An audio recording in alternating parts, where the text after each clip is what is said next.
Для меня клуб это то место и те люди, куда хочется прийти в любом состоянии. Либо когда тебе плохо за поддержкой, либо когда тебе хорошо, чтобы поделиться радостью. Здорово, подписчики! Мы не виделись с вами 2 недели, я уже соскучился. И сейчас я нахожусь в Райволе на дне рождения самого нашумевшего и самого большого клуба в Северо-Западе. Ему исполняется 12 лет. Это клуб The Hooligans MC. Я сейчас вам покажу, как там что происходит, и немножко расскажу.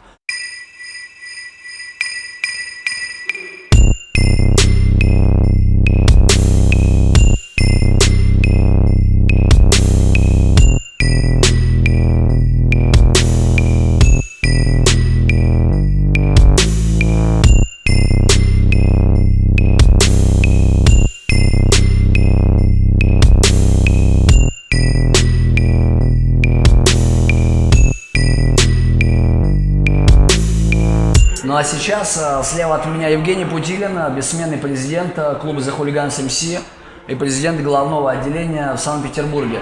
Женя, к тебе такой банальный вопрос, а может и не банальный. Что такое быть президентом самого большого клуба на Северо-Западе, да? Насколько я знаю. Да, самого большого нет, Леха, просто мы с тобой говорили, что это не работа, это не хобби, это сродни службы.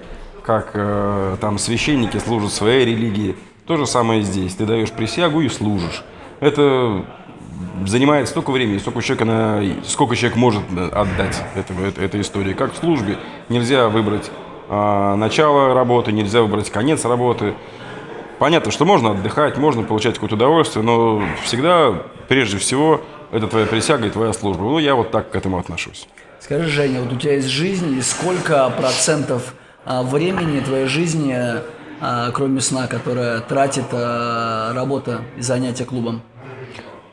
Я не знаю, как правильно оценить, но я думаю, что если мы говорим о эффективном каком-то рабочем дне, я трачу, наверное, от эффективной работы процентов 10-20, потому что я просто вообще больше ни на что никогда ничего не тратил. А думаю я об этом, 24 часа в сутки.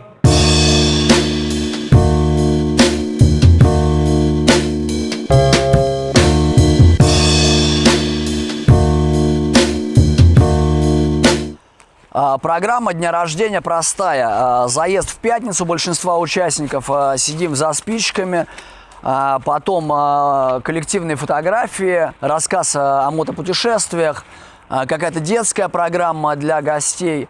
Сейчас проходит клубное собрание, все члены клуба, они собрались в одном помещении, обсуждают какие-то насущные проблемы. А у большого клуба, соответственно, много тем для обсуждения.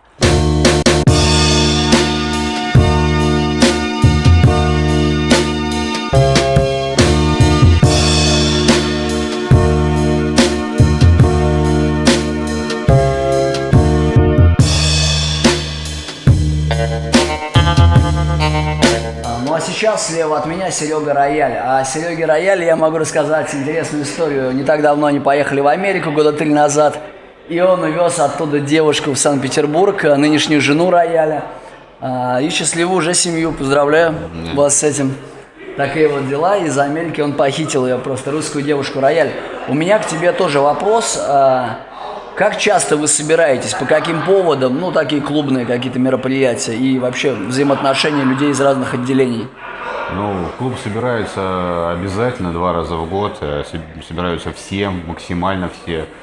Летом это ран, обязательный выезд, чтобы люди проехали километров 800-1000 как минимум. Мы собираемся на 4 дня. Обычно там где-то в июне месяце, в каком-то определенном месте на карте выбираем, чтобы всем было удобно туда добраться, братьям нашим. На день рождения, как сегодня, мы собираемся тоже обязательно, но всегда здесь, в Санкт-Петербурге. И постоянная связь, раны по чаптам, они существуют, они не обязательные, но все стараются ездить, чтобы поддерживать связь, контакты, как-то общаться между друг дружкой. То есть поездок много, отделений теперь много, есть повод. У всех есть клабхаусы, дома, где приютят где можно переночевать, отремонтировать мотоцикл, и парни, да, стремятся и едут по чаптеру.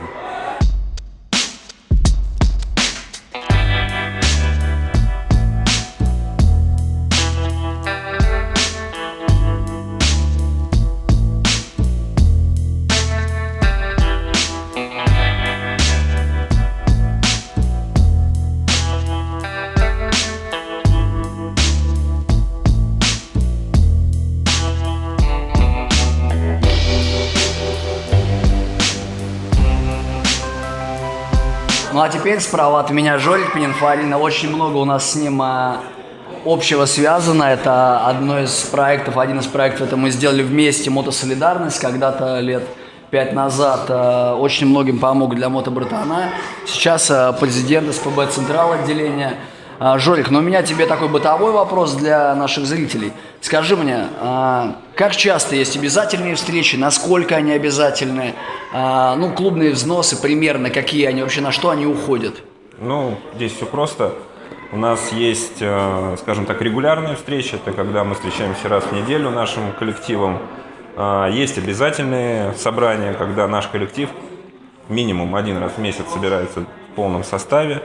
И также есть встречи такие, как вот эта, когда мы пару раз в год встречаемся большим нашим всем клубом, встречаемся с братьями из дальних регионов, дальних отделений, делимся какими-то новостями, впечатлениями, ну и там, принимаем различные решения, связанные так или иначе с жизнью нашего клуба в целом.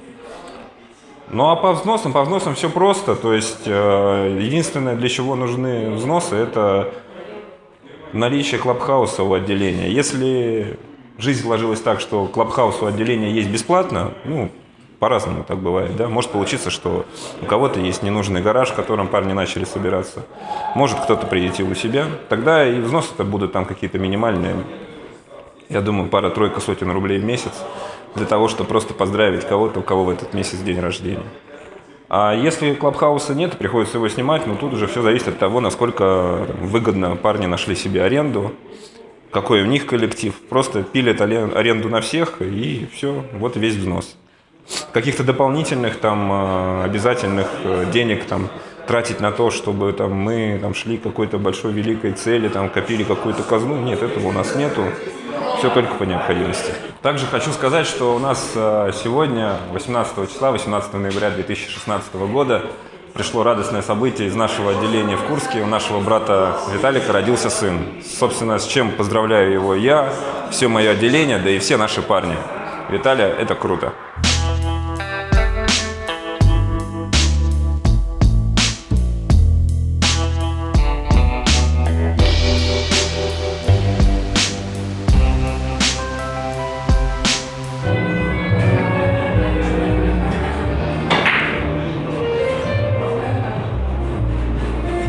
Здорово, мужики.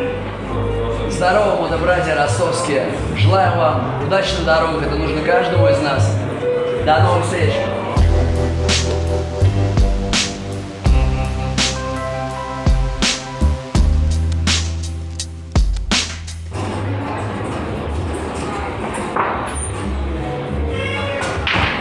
Сегодня у нашего брата Виталяна родился сын, поэтому его нет с нами в Райвеле. Виталя, братан, мы все очень за тебя рады.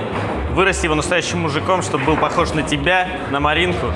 Счастья вашей семье.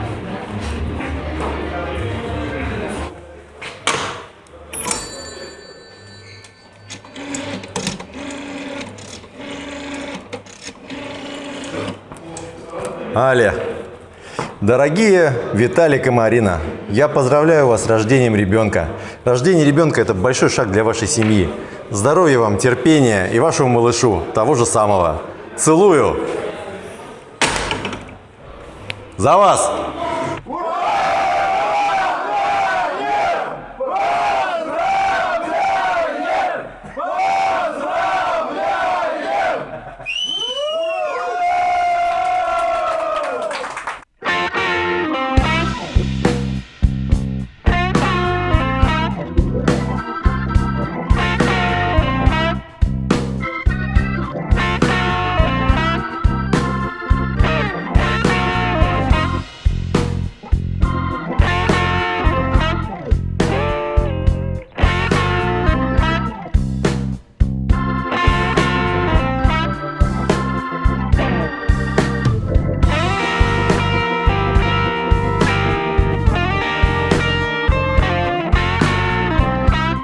Скажи, Жень, ну эта ситуация уже с Белоруссией, как бы мы понимаем, что хрен поймешь, что происходит. Скажи, когда она разрулится и что для этого нужно, чтобы она закончилась наконец-то?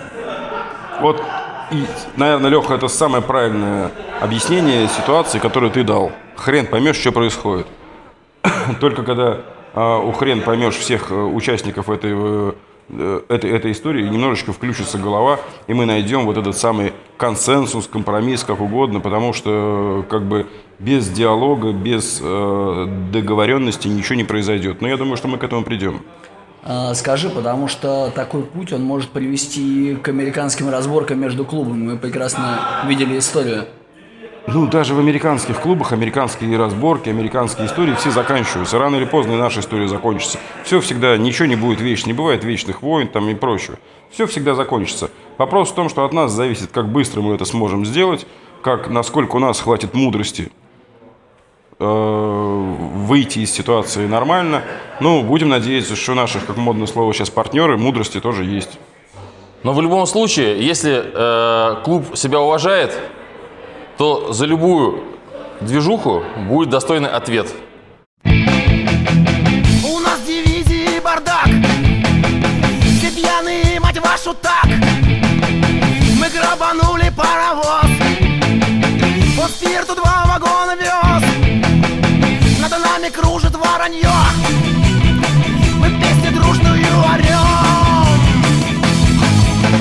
Белый череп на черном фоне, обойди другой сторонкой, заплати монетой звонкой, и ты тогда, дурак, свободен.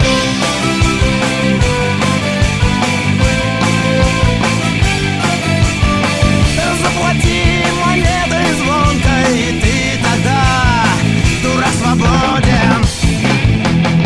Куда пошел, а ну-ка стой! Мы дали выстрел холостой. Ответь за власть или за народ. Ну а не наш тогда в расход. Отдай крестьянину саху, а лозунги продай лоху. Белый череп на черном фоне, обойди другой сторонкой, заплати монетой звонкой, и ты тогда, дурак, свободен.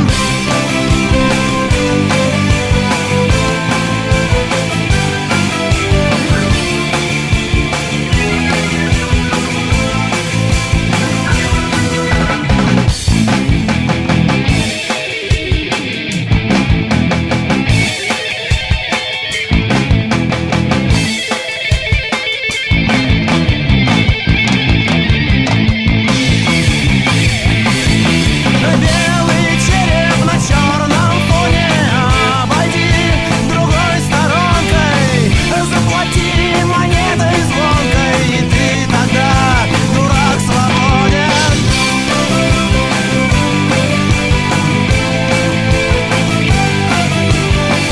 Заплати монетой звонкой, и ты тогда, дурак, свободен. Ну что, друзья, байкерскую неделю считаем открытой. Я здорово нравится, что наконец-то вы создали эту неделю. Офигеть! Просто все круто. Такой подгон от белорусских парней, вы их видели в моем дневнике. Да все там нормально, Леша. Значит, мы окунаемся немного в историю. Я участвую в байк-вике, я практически не сплю. Я домой приезжаю на 2, максимум 3 часа. Горсвет прохват. Горсвет прохвате. Закрывается фестиваль Байк Вик, в котором у нас главный организатор Леша Ветер. Слово ему.